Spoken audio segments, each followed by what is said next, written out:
ॐ पूर्णमदः पूर्णमिदं पूर्णात् पूर्णमुदच्यते पूर्णस्य पूर्णमादाय पूर्णमेवावशिष्यते। श्री जगदम्बिकायै नमः। आज हम जगत जननी मां अम्बा की कृपा से षष्ठ स्कंद के 17वें अध्याय का पठन और श्रवण शुरू करने जा रहे हैं, जिसमें कि भगवती की कृपा से भार्गव ब्राह्मणी की जंगा से तेजस्वी बालक की उत्पत्ति, हे वंशीय क्षत्रियों की उत्पत्ति की कथा वर्णित है। ओम चंडिका देवी को नमस्कार है। जन्मेजय बोले, भृगु वंश की स्त्रियों का पुनः दुख रूप समुद्र से कैसे उद्धार हुआ और उन ब्राह्मणों की वंश परंपरा किस प्रकार स्थिर रही। लोभ के वशीभूत तथा पापाचारी हे क्षत्रियों ने उन ब्राह्मणों को मारने के पश्चात कौन सा कार्य किया, उसे आप बताइए।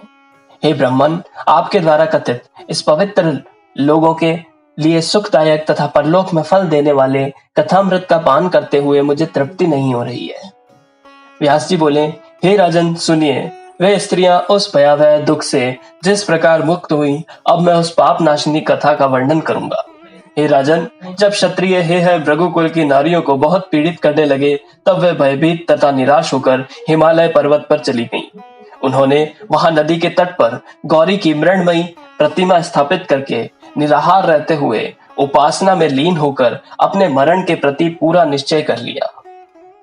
एक समय स्वप्न में भगवती जगदम्बा ने उन उत्तम स्त्रियों के पास पहुंचकर कहा, तुम लोगों में से किसी की जंगा से एक पुत्र उत्पन्न होगा।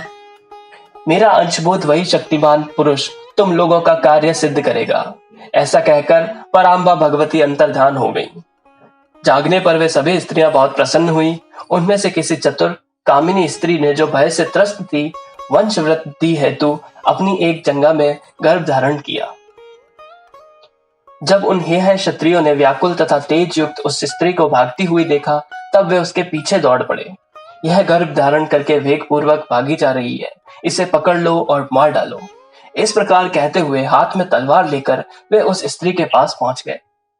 भय से घबराई हुई वह स्त्री अपने समीप आए उन क्षत्रियों को देखकर रोने लगी और पुनः गर्भ रक्षा के लिए भय से विहल होकर जोर जोर से विलाप करने लगी। तब दयनीय दशा वाली, प्राणहीन सी प्रतीत हो रही, आश्रयहीन, क्षत्रियों से पीड़ित होने के कारण क्रंदन करती हुई, सिंह के द्वारा पकड़ी गई गर्भवती हिरनी के समान प्रतीत होने वाली, आंसू भरे नेत्रों वाली तथा थर थर कांपती हुई माता का रुदन सुनकर वह सुंदर गर्भस्थ बालक कुपित होकर अपने तेज से शत्रुओं की नेत्र ज्योति का हरण करता हुआ जंगा का भेदन करके दूसरे सूर्य की भांति शीघ्र ही बाहर निकल आया। उस बालक को देखते ही वे सभी दृष्टिहीन हो गए। तत्पश्चात वे क्षत्रिय जन्मांध की भांति पर्वत की गुफाओं में इधर उधर भटकने लगे।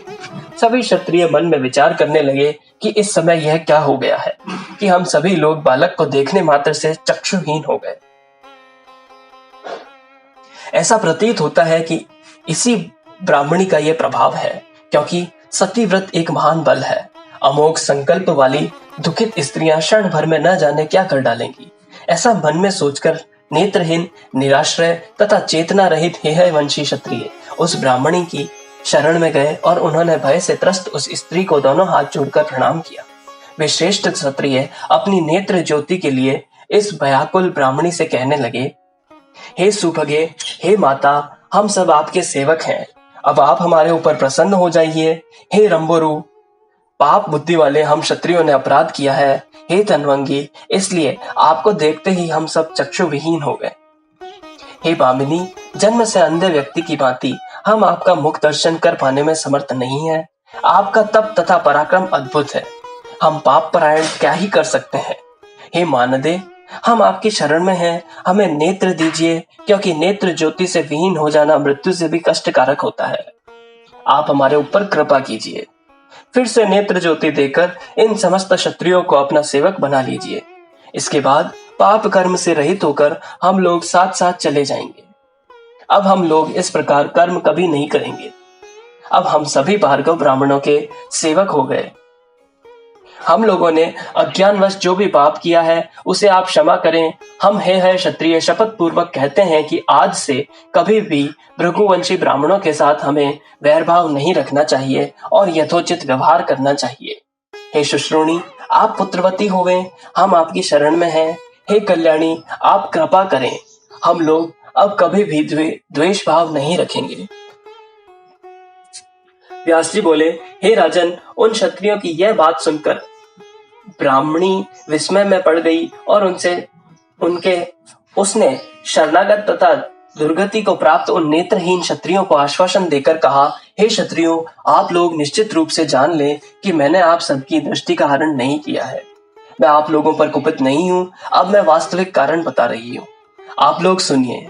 मेरी जंगा से उत्पन्न यह भृगुवंशी बालक आज आप लोगों पर कुपित है।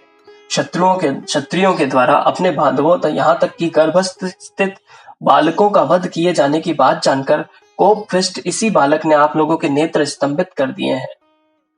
जब आप लोग निरपराध, धर्मनिष्ठ तथा तपस्वी भार्गव ब्राह्मणों को और गर्भस्थ बालकों को भी धन लोलुपता में पड़कर मार रहे थे, तभी मैंने इसे अपने जंगा में गर्भ स्वरूप 100 वर्ष तक धारण किए रखा। भृगुवंश की वृद्धि के लिए इस गर्भस्थ बालक ने 6 अंगों से सहित संपूर्ण वेदों का बड़े सहज भाव से अध्ययन कर लिया है और अब यह अपने पितृजनों के वध से अत्यंत कुपित होकर आप लोगों का संहार करना चाहता है। मेरा यह पुत्र भगवती की कृपा से उत्पन्न हुआ है, जिसके अलौकिक तेज ने आप लोगों के नेत्र हर लिए हैं। अतएव आप लोग इसी समय मेरी जंगा से उत्पन्न इस बालक से विनम्रता पूर्वक याचना कीजिए। चरणों में गिरने से प्रसन्न होकर यह बालक आप लोगों की नेत्र ज्योति मुक्त कर देगा।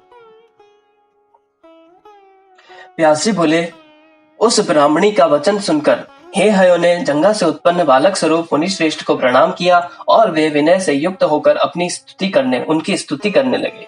तत्पश्चात प्रसन्न होकर उस बालक ने उन नेत्रहीन क्षत्रियों से कहा, हे राजाओं, अब तुम लोग मेरी कही हुई बात पर विश्वास करके अपने घर लौट जाओ। देव ने जो विधान सुनिश्चित कर दिए हैं वे अवश्य होकर रहते हैं। ज्ञानी व्यक्ति को इस विषय में चिंता नहीं करनी चाहिए। सभी ऋषिगण पूर्व की भांति सुख प्राप्त करें तथा सभी क्षत्रिय भी अब क्रोध रहित होकर सुख पूर्वक अपने अपने घरों के लिए प्रस्थान करें। इस प्रकार उसके कहने पर उन हेहय वंशी क्षत्रियों को दृष्टि प्राप्त हो गई और वे से आज्ञा लेकर आनंद पूर्वक अपने अपने घर चले गए। हे राजन, वह ब्राह्मणी भी उस तेजस्वी तथा अलौकिक बालक को लेकर अपने आश्रम चली गई और बड़ी सावधानी पूर्वक उसका पालन पोषण करने लगी। हे राजन, इस प्रकार भृगुवंश के विनाश तथा लोभ के वशीभूत हेहय क्षत्रियों ने जो पाप कर्म किया था उसके विषय में मैंने आपसे कहा। जन्मेजय बोले, हे मुने, मैंने क्षत्रियों के अत्यंत दारुण कर्म के विषय में सुन लिया। यही लोक तथा परलोक में दुख देने वाला वह लोभ ही इसमें मूल कारण है। हे सत्यवती नंदन, इस विषय में कुछ पूछकर मैं अपनी शंका का समाधान करना चाहता हूँ। ये क्षत्रिय इस जगत में हेहय नाम से क्यों प्रसिद्ध हुए? यदु से यादव हुए तथा भरत से भारत हुए, इसी प्रकार क्या उन क्षत्रियों के वंश में हेहय नामधारी कोई प्रतिष्ठित राजा हुआ था? हे करुणा निधान, उन हेहय क्षत्रियों की उत्पत्ति कैसे हुई तथा किस कर्म से उनका यह नाम पड़ा, वह कारण मैं सुनना चाहता हूँ। व्यास जी बोले, हे राजन, अब मैं हेहयों की उत्पत्ति से संबंधित अति प्राचीन पुण्यदायिनी तथा पाप नाशिनी कथा का विस्तार पूर्वक वर्णन कर रहा हूँ। आप इसे सुनिए। हे महाराज, किसी समय अत्यंत सुंदर, रूपवान तथा अपरिमित तेज वाले सूर्यपुत्र जो रेवंत नाम से विख्यात थे, अपने मनोहर अश्वरत्न उच्च श्रवा पर आरूढ़ होकर भगवान विष्णु के निवास स्थान वैकुंठ लोक को गए। विष्णु के दर्शन के आकांक्षी वे भास्कर नंदन घोड़े पर सवार होकर जब वहां पहुंचे, तब लक्ष्मी जी की दृष्टि अश्व पर विराजमान रेवंत पर पड़ गई। समुद्र से प्रादुर्भूत अपने भाई अलौकिक उच्च श्रवा घोड़े को देखकर वे महान विस्मय में पड़ गई और उसके रूप को स्थिर नेत्रों से देखती रह गई। भगवान विष्णु ने उस मनोहर रेवंत को घोड़े पर बैठकर आता हुआ देखकर लक्ष्मी जी से प्रेम पूर्वक पूछा, हे सुंदर अंगों वाली, हे प्रिय, तुम कामदेव के समान तेजोमय शरीर वाला यह कौन है जो घोड़े पर सवार होकर तीनों लोगों को मोहित करता हुआ इधर चला आ रहा है?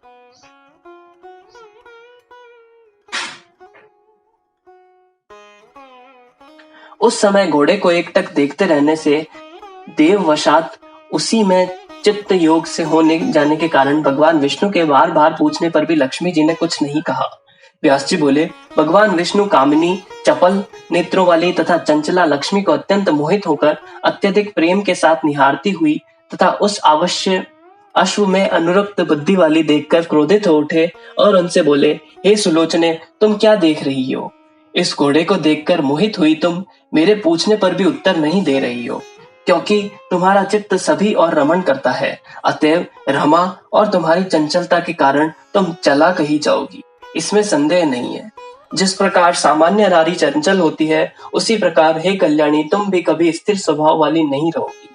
मेरे पास रहने पर भी तुम यदि एक अश्व को देखकर मोहित हो गई हो, तो हे वामोरु, तुम अत्यंत दारुण मृत्युलोक में घोड़ी के रूप में जन्म ग्रहण करो। देव योग से भगवान विष्णु ने जब देवी लक्ष्मी को ऐसा शाप दे दिया, तब वे अत्यंत भयभीत तथा दुखी होकर कांपती हुई रोने लगी। सुंदर मुस्कान वाली लक्ष्मी जी दुविधा में पड़ गई और अपने पति भगवान विष्णु को विनय से युक्त होकर मस्तक झुकाकर प्रणाम करके उनसे कहने लगी, हे देवदेव, हे जगदीश्वर, हे करुणानिधान, हे केशव, हे गोविंद, एक छोटे से अपराध के लिए आपने मुझे ऐसा श्राप क्यों दे दिया? हे प्रभु, मैंने आपका ऐसा क्रोध पहले कभी नहीं देखा। मेरे प्रति आपका यह सहज तथा शाश्वत प्रेम कहाँ चला गया? आपको वज्रप्रात शत्रु पर करना चाहिए, न कि अपने स्नेही जन पर। आपसे सदा वर पाने योग्य मैं आज शाप के योग्य कैसे हो गई? हे गोविंद, मैं इसी समय आपके देखते देखते आपके सामने प्राण त्याग दूंगी, क्योंकि आपसे युक्त होकर विरहाग्नि में जलती हुई मैं कैसे जीवित रह सकूंगी। हे देवेश, मेरे ऊपर कृपा कीजिए। हे विभो, अब मैं इस दारुण शाप से मुक्त होकर आपका सुखदायी सानिध्य कब प्राप्त करूंगी? हरि बोले, हे प्रिय, हे तनवंगी, जब पृथ्वी लोक में तुम्हें मेरे समान एक पुत्र की प्राप्ति हो जाएगी, तब पुनः मुझे प्राप्त करके तुम सुखी हो जाओगी। इस प्रकार 18,000 श्लोकों वाली श्रीमद् देवी भागवत महापुराण संहिता के अंतर्गत षष्ठ स्कंद का हे हयों की उत्पत्ति के प्रसंग में रामा विष्णु संवाद वर्णन नामक 17वां अध्याय ओम तत्सत